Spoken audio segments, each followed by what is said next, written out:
Hi, this is Pro VIP Outdoors. Today we're going to go over how to set up a prawn spinner for spring chinook. We're going to give you a couple different options of how to rig these out. But first of all, I like using 30-pound maximum ultra green here.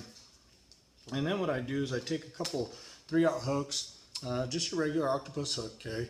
Either 3/0 or 4/0. I really like the owners or the gummies for this. Then what we're going to do is, quite honestly, I don't know the name of this knot, but it's basically an egg loop with an additional step. And what that's going to allow you to do is leave a loop at the end. That way you could interchange your trailing hook from a regular octopus to a treble hook if you'd like. So here's what we're going to do, okay? We're going to run it down, okay, just the way we would with our egg loop, okay? Going to bring that tag in, back through the back there, or back through the back of the eye, going up front. Alright, just like that. So you have a loop there. Then what you're going to do is you're going to take the tag in, which is this right here, you're going to fold it back down the shank. Alright, just like that. Alright, so you have this loop here. This loop right here, it's going to be pretty important as far as overall length. If I had to guess, it's probably about 2.5 inches long from the eye to the bottom of the loop. That's going to be crucial, but the more you play with it, the more you're going to figure out what that loop needs to look like, or when you tie a couple hundred of these things. Okay, so then, after you have that tag in, tied, pushed all the way down, all you're going to do is tie your egg knot. Okay, so start wrapping here. Right. And then you take the long end there, so you take this, find the long end, opposite end here, go through the back of the eye, push it through there, maybe, okay, leave about 1 inch sticking out the front, and you have this big loop. Alright, now that tag end sticks straight, and the loop goes just like this. And see how that's laying down on the shank of the hook? You grab everything there. And with the line you'd already started wrapping with, you continue to wrap.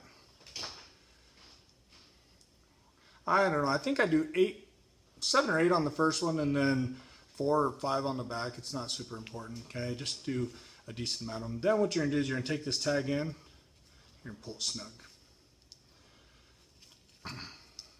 Okay, and that's what you got there. All right, you can trim that off. I never do. Fish don't care. Alrighty. Then what's nice about this loop here is you take your back hook, and like I said, I like using just 2 3/0 here, and you go through front of the eye, double it up, and then go around the hook. All right. Okay, pull it tight, just like that. Alrighty.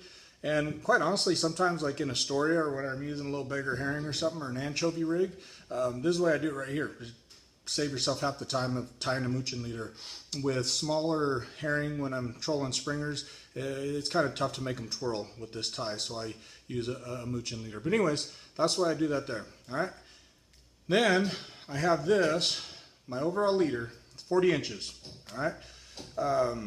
Yeah, 40 inches just kind of seems to be a good number for me for whether I'm trolling them, sitting on anchor, setting them back there, whether it be, and this setup works well with coon trip for summer steelhead also. 40 inches just seems to be a nice consistent number for me, and then I just adjust my dropper based on the technique I'm using or how much flow we got, all right? Then what I do is I take our 6mm beads, slide them down in there. For springers, I use 4 of them.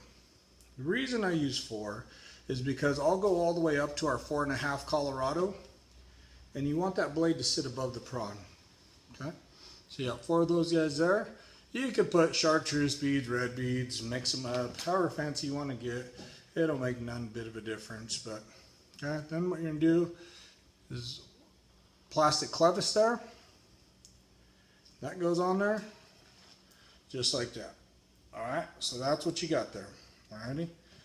Now what I'll do is I'll take one of my blades, I personally like our Mexican hat blade. It's one of my favorite, most consistent Springer blades. Is a 4.5 Colorado. Just like that there. Okay, now if you see that 4.5 comes right down right in the middle of the knot there. Okay, that's about right. Okay, because you don't want it interfering with the prawn you're about to put on there. Okay, so you just like that there. Works great with the 3.5. When I go 3.5 Colorado, I only put 3 beads on there. And I'm gonna go ahead and set it up the way I would when I'm putting them on my leaders, because I'm actually gonna use this. No sense in wasting time. So therefore, I'm gonna tie on a dual lock at the end. And with all my leaders, I tie a dual lock on the end. That way I could just clip and reclip when I need to change leaders. But anyways, okay, just like that there. 40 inches down to this bad boy. Okay, now what we're gonna do is we're gonna put our prawn on there. I hate these stinking things, they smell disgusting. Anyways, so actually I'm probably not gonna use this. This is gonna contaminate my stuff and make it all crappy. But anyways, what I do is I take the hook that the knot's tied onto, which is closest to my blade and my beads. Okay, this back hook here. And here's your prawn. Go right through the back. This is the meat, okay? Come down. And it almost makes an L shape with the tail, just like that there. All right? Then what I do, what's really nice about this knot, you could adjust the length of your hook just like that. All I do is I lay that hook either face down or face up right on the side of the helmet of that prawn. Just like that. Okay, I don't know if you guys see that very well. There we go. Then, take my magic thread, stretchy string, whatever you call it, okay, and just put some wraps on there.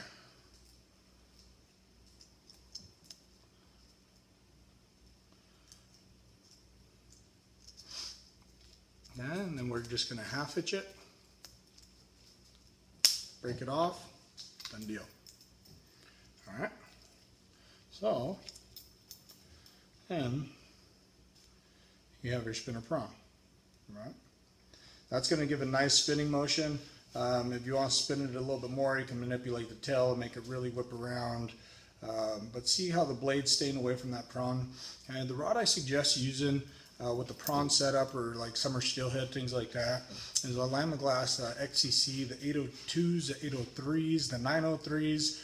The 934s would definitely well work, but with these setups, guys, you gotta let the fish chew on it. I mean, they sit there and they taste it, and they chew on it, and they chew on it. So having that nice soft rod really gives them some time to figure out if they want it or not, and eat the whole thing before you know it, it's in their mouth and loaded up. Anyways, that's why I do spinner prawns here at VIP Outdoors. Both spinner prawns and coon shrimp and spinner blade for summer steelhead. Same exact setup. That's the way I roll them. Thanks for watching.